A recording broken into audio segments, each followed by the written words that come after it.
So this is my cat Luna, and she likes to come visit me in the office, especially when I'm working. However, if I have the door closed for doing video calls, she sits outside and meows a lot, which can be very distracting. So let's make her a portal to allow her to come in and out at whim. Yeah, what you plan and what takes place ain't ever exactly been similar. Because I'm a huge nerd, we're going to make this doorway kind of designed, inspired by Durin's door, which is the door from Lord of the Rings into the Mines of Moria. And the first what we're going to do is cut out the design using the CNC machine.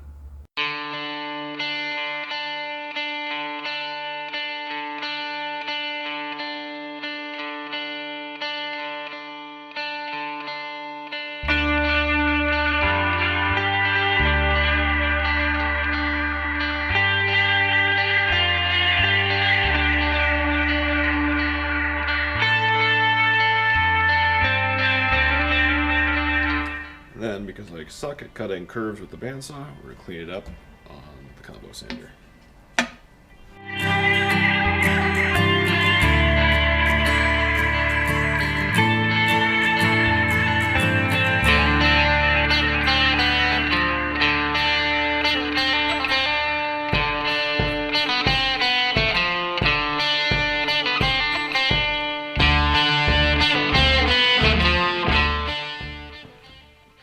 Got everything lined up. I need to trace out what we're going to cut.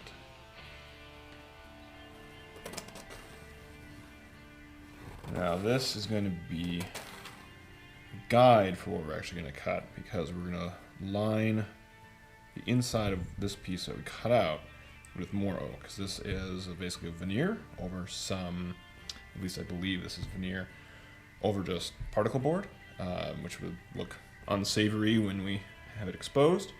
So we're going to cut back about 1/4 inch from this line, but this will serve as our reference to get to that line in.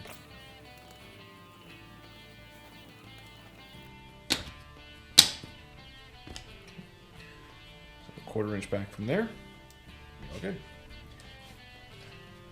Got my arch, so now it is time to either do something cool or ruin a $150 door.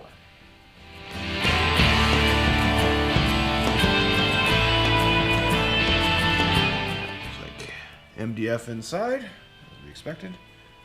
Perfect. So we'll cut to the outer line, and then we'll line with oak to make it pretty.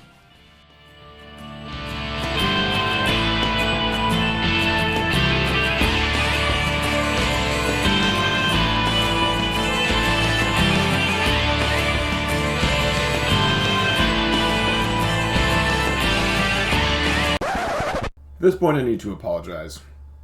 I meant to record the next step, but apparently pushing buttons is really hard and I failed to do so. So what you're going to miss out on is me taking a strip of oak, scoring the back of it a ton of times to make it a little bit more flexible, boiling it, bending it into shape for that arch, and then gluing it in place and holding it in place with tape to kind of conform it to that arch. So we'll pick up the action the following day. Alright, it's the next day. Let's remove our tape clamps and see how we did.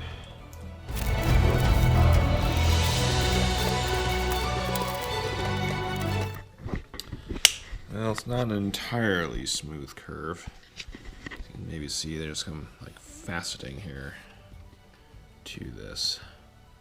But I think we should be able to get that a little better if we glue it in place. And plus, you're going to be looking down this way, so I don't think you'll see it. Everything is glued up, ready to go. Did a little bit of sanding. As you can see, you've got some overhangs you need to deal with. Make that nice and smooth. Now, this is going to be a bit of an interesting process. This is the only sort of drum, spindle sander I have. So I've got it perched precariously on a stool and some 2x material. Should be able to hold it steady under there. And let's see how all this goes. It couldn't possibly go wrong.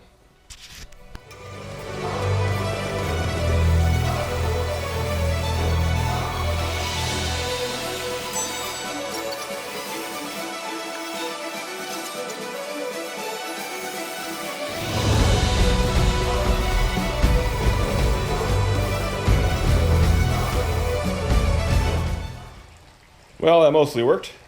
Last step is to finish. After running over the whole door with power sander at 220, use some wipe-on poly, give it a nice sheen. We're going to do 3 coats on each side.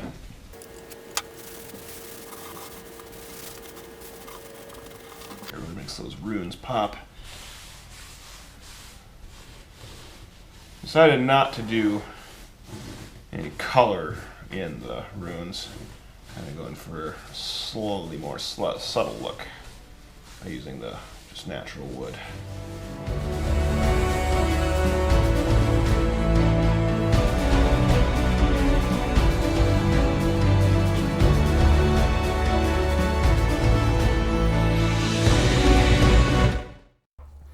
And here we have the finished results.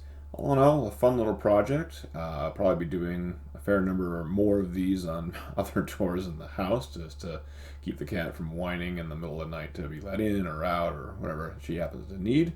And as you can see, she leaps through it just fine. Thank you so much for watching. We'll see you on the next one.